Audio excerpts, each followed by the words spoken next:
There's a secret that almost no one is talking about, a pattern so ancient, so deeply embedded in the spiritual architecture of this world, that when I say it, something inside you will already know it's true. And it's this: the most powerful souls, the ones carrying the rarest codes, the dark chosen ones, they almost never appear in the light right away. They remain in the shadows, hidden in plain sight, often for years, even decades. People don't recognize them. Sometimes they don't even recognize themselves. But deep within, they carry a frequency that is not of this age, not of this world. It's something older, something cosmic, something forged in lifetimes of spiritual warfare, karmic cycles, and soul contracts that go far beyond the timelines most people are aware of. And today we're going deep into why these ones, these rare, dark, chosen souls are kept hidden for so long, and why their emergence changes everything when it finally happens. If you've ever felt like you were waiting, like you were being held back by invisible hands, like no matter how hard you tried to rise, life said not yet, this is your message. Click subscribe to this channel to get more profound spiritual lessons. Let's be clear, when we say dark, we don't mean evil, we mean hidden. We mean encoded with knowledge that is not meant for the masses. We mean forged in the fire of pain, isolation, rejection, and sacred suffering.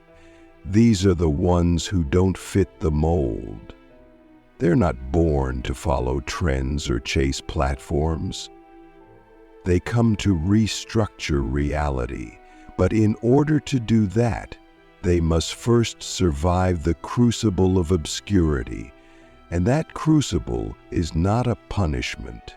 It is a protection, because if they were seen too early, they'd be devoured by the systems, by the projections, by the expectations of a world that is not ready for what they carry. I've seen this again and again. The ones with the deepest medicine are the ones who go through the longest night. They touch the underworld not once, but repeatedly. They are brought to their knees not because they are weak, but because they are being tempered. Their ego must be dismantled completely so that when the gift activates, they do not misuse it. Because here's the truth. A chosen one with unhealed wounds is more dangerous than any enemy. So the divine slows them down, hides them, starves their ambition, strips them of their illusions. And in that darkness, they learn, they remember, they build a relationship with silence so intimate that when their voice finally speaks, it carries the weight of 1,000 lifetimes. And yet, while they wait in the shadows, they often suffer, because they know they're different. They feel the power inside them, but they don't have the map, they don't have the language, they don't have the outer validation, so they question themselves. They fight depression. They numb themselves. They try to be normal, but the calling won't let them. It haunts their dreams. It whispers in the background of every job, every relationship, every attempt to fit in. And that whisper? That's the divine blueprint. That's the soul remembering its mission. And the longer they try to deny it, the louder the universe disrupts their life. Nothing works for them like it works for others, because they're not here to blend in. They're here to break the spell. But the spell must first break within them. So why do they remain in the shadows for so long? Because the timing of their emergence is precise. It's cosmic. It's orchestrated.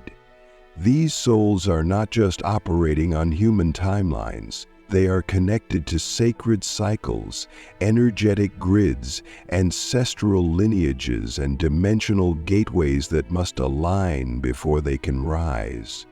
It's not about readiness in the personal sense. Their emergence must not just serve them, it must serve the collective. So they are positioned, often painfully, in the background, watching, observing, absorbing, healing. They're the ones who see through the lies before anyone else, the ones who question systems, question leaders, question everything. And because of that, they are often silenced. Branded as too intense, too emotional, too different, but that's the cost of carrying truth before truth is popular. That's the burden of being initiated early. And here's where it gets even deeper. These dark chosen ones often carry generational burdens. They are spiritual cleanup crews for their bloodlines.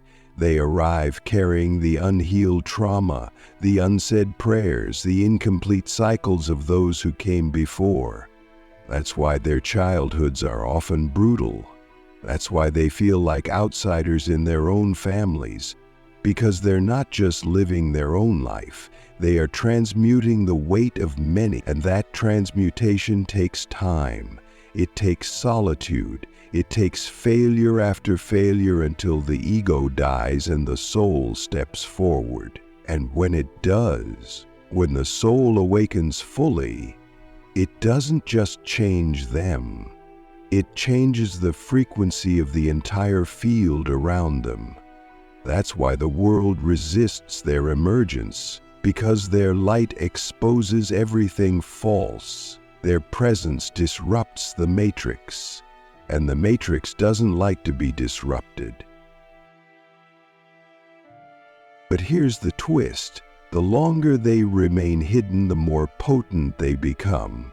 While others are building platforms, they are building power. While others are chasing fame, they are chasing truth. And eventually the world starts to feel it. A shift, a stirring, a sense that something is rising, that someone is coming who doesn't walk like the rest, who doesn't speak like the rest, who doesn't need permission. And when they finally step forward, it's not with fanfare. It's with fire. And that fire doesn't just warm, it burns away illusion, it activates remembrance, it restructures timelines, which leads us to the real question. If you are one of them, if you are a dark chosen one, are you willing to stay hidden until the divine says it's time? Are you willing to do the inner work without applause, without proof, without guarantees? Are you willing to let your soul lead your life, even when it makes no sense to your mind? Because that's the final initiation. Trust. Total, terrifying, liberating trust. The kind that says, I don't need to be seen to be real. I don't need to be followed to be powerful. I don't need to be understood to be true. That's the frequency that cracks the veil. That's the energy that activates the mission. And if you're feeling this right now, if your body is vibrating, if your heart is pounding, if your soul is saying, this is me, then know this. It's not an accident you're here. It's not a coincidence you're hearing this. You didn't miss your moment. You were being prepared. And the moment is coming. The Unveiling. What happens when a dark chosen one steps into their power and the world begins to tremble? When a dark chosen one finally steps out of the shadows, the world doesn't immediately celebrate. It freezes. because something ancient has moved. Something that was never supposed to be seen in this lifetime suddenly becomes undeniable. And in that moment, the atmosphere shifts, not just around them, but in the collective consciousness. People may not know what it is, but they feel it.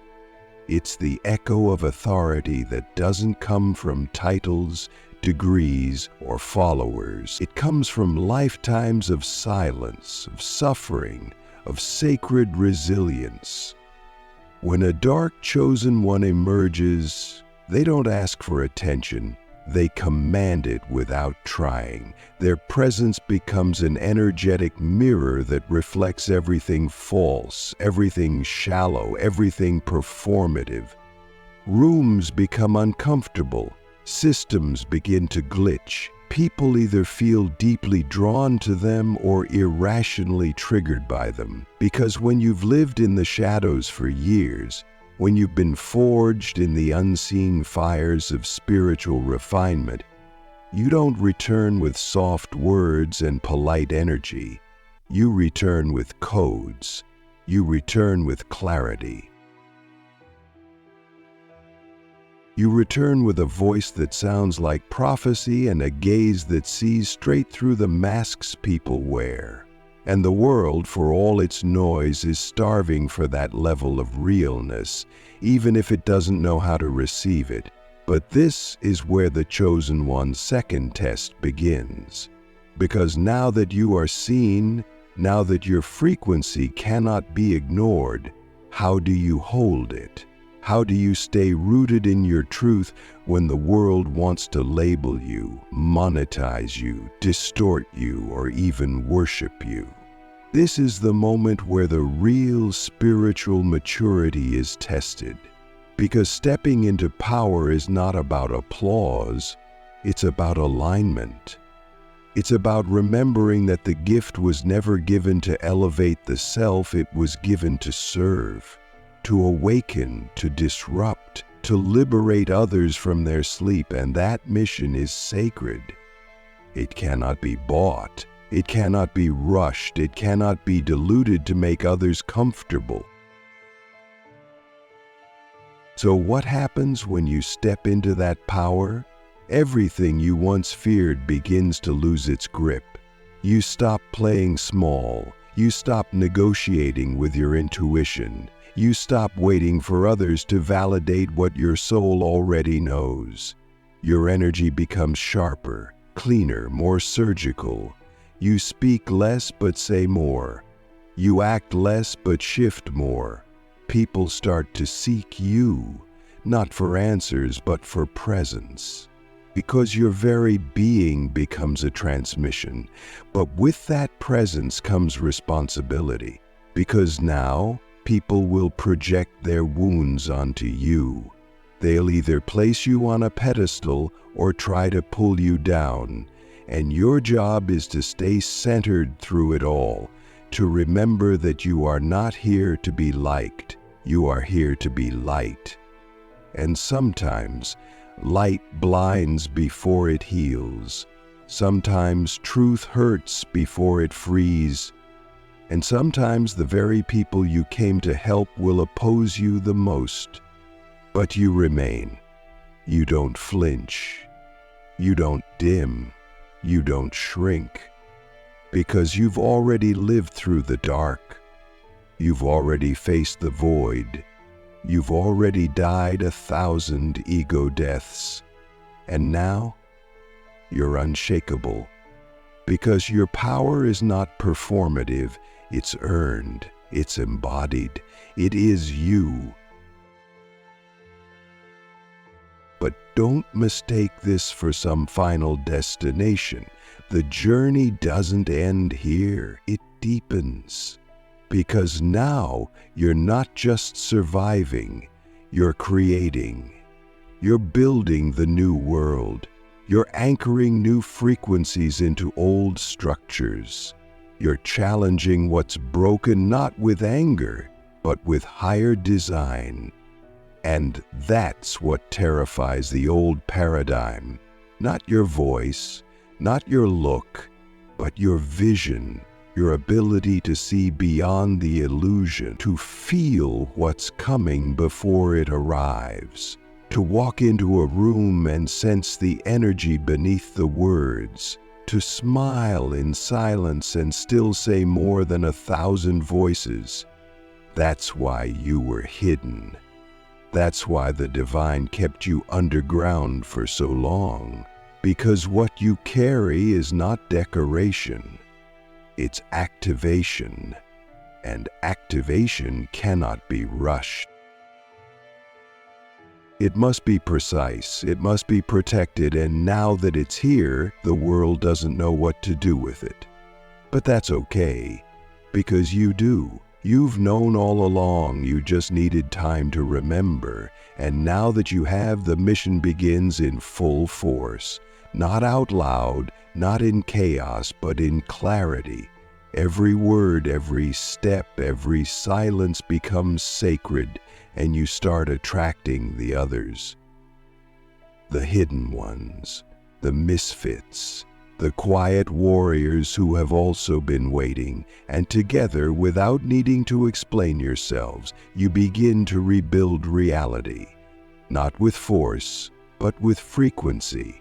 Not for fame, but for the field. And that is how the dark chosen ones change the world, not by demanding to be seen, but by being so undeniably true that the world has no choice but to shift around them. The final embodiment: how dark chosen ones transcend ego, influence reality, and become living portals of divine intelligence. There comes a moment in the dark chosen one's journey, after the emergence, after the recognition, after the first waves of impact, where the final and most sacred phase begins: embodiment. Not the kind of embodiment that just means living your truth, but the kind where you become truth itself, where you no longer speak about the divine, you move as the divine, where your breath, your glance, your silence carries an intelligence that doesn't belong to the small self anymore. It belongs to something higher, something older, something that was written in the stars long before your birth. The final embodiment is not flashy, it's not loud, it's not about building platforms or expanding reach. It's about becoming a portal, a living bridge between dimensions, a vessel through which divine intelligence can move without distortion. And this requires the deepest surrender, because now even the subtle layers of ego must dissolve. Not just the obvious pride, but the spiritual pride, the identity of being a chosen one, the subtle attachment to being the one who knows. All of it must be laid down. Because the truth is, the more power you carry, the less of you can remain. The divine will not share space with your need to be right, your desire to be seen, or your fear of being misunderstood. It will only inhabit a vessel that is willing to become empty enough to be fully used. And that kind of emptiness is terrifying to the uninitiated. It feels like death. But to the truly awakened, it is the most exquisite liberation. Because when you no longer need to protect an identity, you become infinite, you become fluid, you become effortless. And in that space, reality begins to respond to you differently. You don't bend the world with force, you bend it with alignment. You don't chase purpose, you radiate it. You don't seek love, you are love. And love seeks you out in every form. But let's be honest. This level of living is rare because it requires you to give up everything you thought you were, even the spiritual persona you've carefully crafted. It requires you to stop performing enlightenment and instead live it in the dark when no one is watching, when the applause has faded, when the silence is thick and the path is unclear. That's where the final tests come, not in grand battles, but in subtle moments. How you respond to betrayal, how you hold your frequency when others project, how you navigate power without attachment. The dark, chosen ones who reach this level are not interested in titles, teachings, or trends. They become oracles without needing a stage. They become healers without needing a brand. They become catalysts without needing credit, because they've realized something most never do. That the real revolution isn't out there, it's in here, in the way you move through the world, in the way you touch others without trying, in the way your presence recalibrates entire rooms without saying a word. And when you carry that kind of embodied frequency, you don't need to prove anything. You don't need to convince anyone. You don't even need to defend yourself. Because your life becomes your message. Your energy becomes your legacy, and that legacy doesn't end when your body does. It ripples out across time, across timelines, across generations. You become part of the divine architecture, a node in the living grid of awakened beings who are quietly holding this planet together. But this embodiment also comes with a price, because now everything in your life must match your frequency. Half-truths won't survive, shallow connections will fall away, old patterns will collapse. You will be asked to live in radical integrity, not because someone is watching, but because you are the watcher. You become your own mirror, your own guide, your own temple. And from that place, your service to the world becomes inevitable, not forced, not strategized, but natural. Service becomes your state of being. You walk into a space and healing happens. You speak and veils lift. You love and people remember who they are. That's the real role of the dark chosen one. Not to dominate the world, but to awaken it. Not to build empires, but to dissolve illusions. Not to be worshipped, but to remind others of their own divinity. And that reminder often comes not through grand gestures, but through the quiet power of presence. Through the way you see people, the way you listen, the way you embody the truth without saying a word. So I ask you now, with everything that has been revealed, are you willing to go all the way? Are you willing to let go of the idea of what your path should look like and trust the deeper intelligence moving through you? Are you willing to lose everything that isn't aligned in order to become the version of yourself that can hold everything you were meant to carry? Are you willing to be misunderstood, misjudged, even rejected, in order to remain loyal to the divine truth that pulses in your blood? Because that's what it takes. That's what the final embodiment demands. Total surrender, radical integrity, relentless love. And if you can say yes to that, if you can live that, then you don't just change your life. You become a living transmission that changes reality itself. You become the prophecy fulfilled. You become the answer to prayers not yet spoken. You become the reason someone else wakes up tomorrow and says, maybe I'm not crazy, maybe I'm chosen too. And that is how the dark chosen ones ascend. Not by climbing, but by becoming. Not by fighting, but by embodying.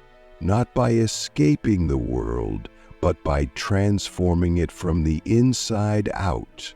One frequency, one moment, one breath at a time. And now, having crossed the threshold of embodiment, having surrendered to the fire of purification and emerged as a vessel of divine intelligence, the dark chosen one no longer seeks to escape the world. They begin to understand that their purpose is to inhabit it more fully than anyone else ever dared. Not from the ego, not from separation, but from a place of deep union with the divine pattern hidden inside all things. They no longer see the world as broken, they see it as becoming. And in that seeing, they take their rightful role as midwives of the new world. But they don't rush it, they don't force it. They work quietly, precisely, rooted in a timeline only their soul understands. They are no longer driven by the metrics of success or the pressure to be seen. Their compass is internal, their guidance is moment to moment, and their power, it's not in what they do, but in how they be. They become the still point in the storm. The eye of the cosmic hurricane, the unshaken presence in a world that is constantly shaking. And this is where the real magic begins. Not the illusion-based magic of spectacle and show, but the ancient magic of transmutation. The ability to sit in the presence of darkness and not flinch.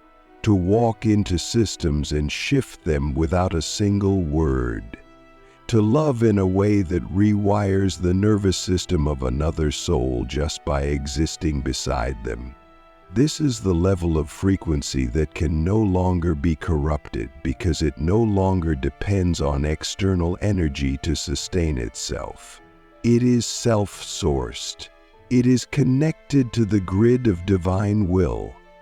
And this connection brings with it a clarity that borders on omniscience.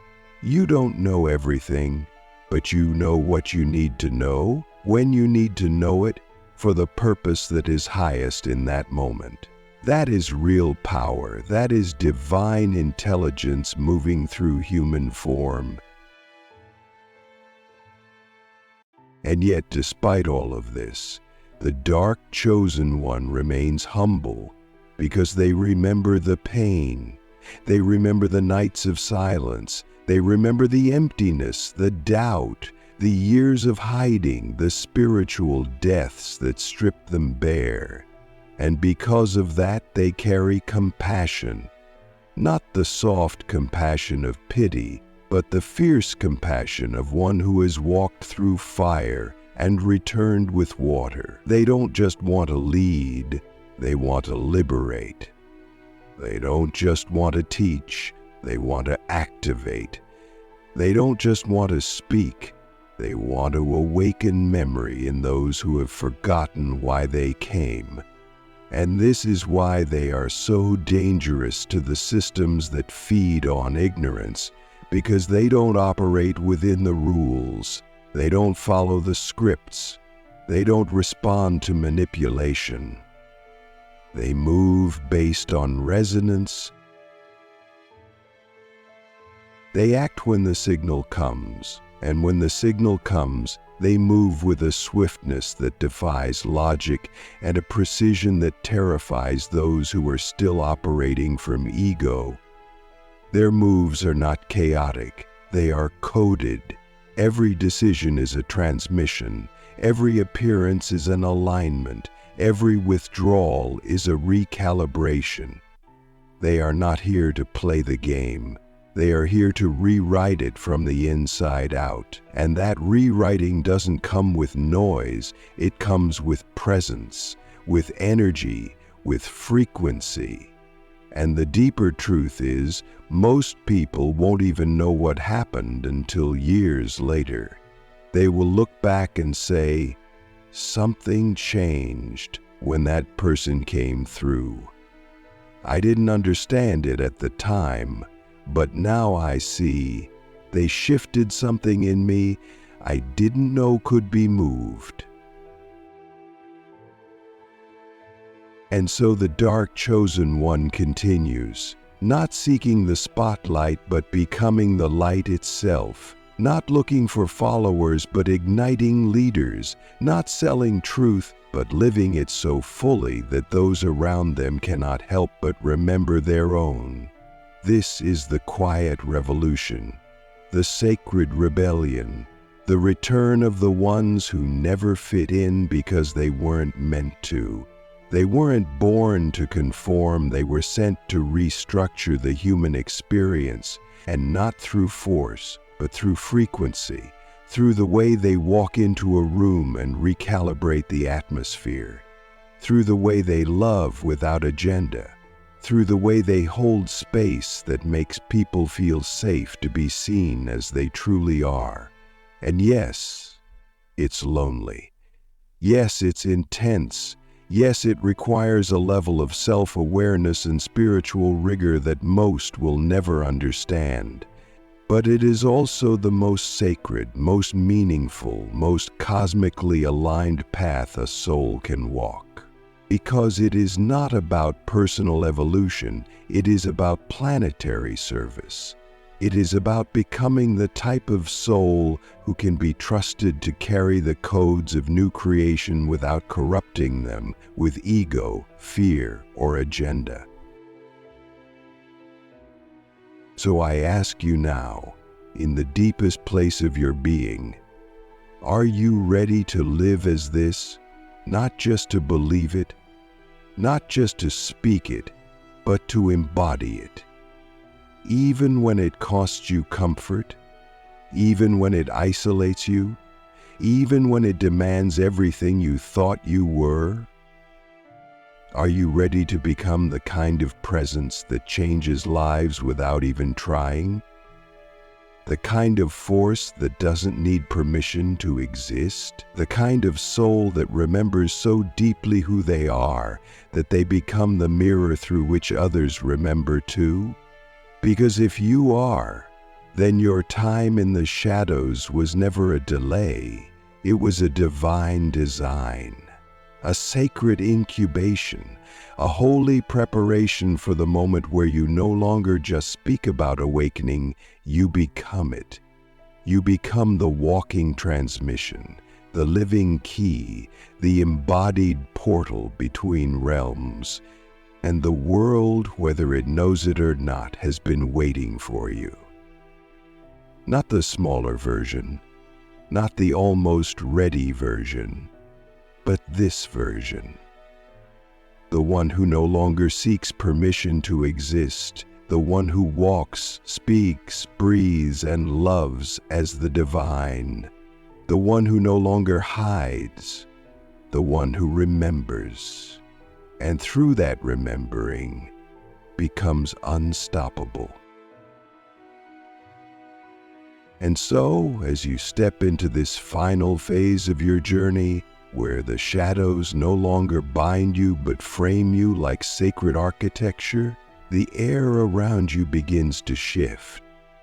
People may not know your story, your pain, your years in the dark, but they will feel the weight of your presence, not in heaviness, but in depth. Because when you've walked through the fires of your own undoing and chose truth over comfort every single time, you carry a gravity that cannot be faked. You are no longer someone who knows the path, you are someone who is the path. And that distinction is everything. You begin to notice how the universe responds to you differently now. Not in the shallow sense of manifesting desires, but in the sacred sense of co-creating reality. Synchronicities become your language, stillness becomes your sanctuary, silence becomes your teacher. You move slower now, not out of fear, but out of reverence, because you understand that every step carries resonance, every word carries frequency, every thought is a seed. And so you become intentional with your entire being. You are no longer leaking energy trying to be understood. You are conserving your power for the moments that truly matter. And when those moments come, when the divine calls you to act, speak, or intervene, you do so with the precision of someone who has nothing to prove. That's what makes you powerful. Not your charisma, not your visibility, but your alignment. And here's what's wild. Your life becomes simpler, but your impact becomes greater. You no longer need to be everywhere, doing everything. You simply are, and that is enough. People come to you not because you market yourself, but because your energy calls them. They don't always know why, but something in them recognizes something in you. A memory, a code, a frequency they've forgotten but longed for. And this is the sacred responsibility of the dark chosen one in full embodiment, to be a living reminder, not through teaching but through being, to live in such a way that your mere existence becomes a lighthouse for other souls still lost at sea. But here's the paradox. Just because you've reached this level doesn't mean your life becomes easy. In fact, the challenges become more subtle, more internal. You are tested not with chaos, but with comfort. Not with enemies, but with distractions. Not with darkness, but with dullness. Because the final trap is to slip into spiritual complacency, to believe that because you've awakened, the work is done.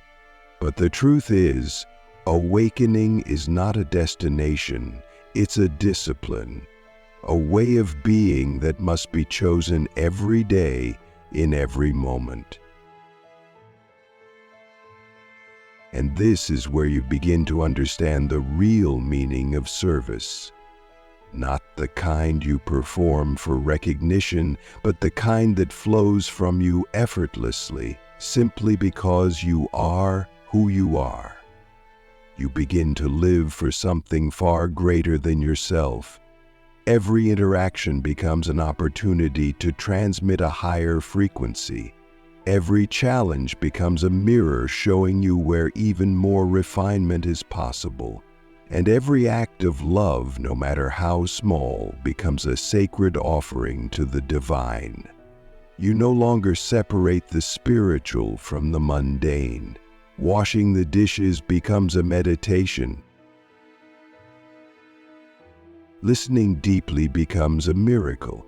Holding space for someone's grief becomes a silent prayer, because you have become the altar, and through you the divine remembers itself in form. But let me be clear, this is not about perfection. You will still have moments of doubt, fatigue, even fear.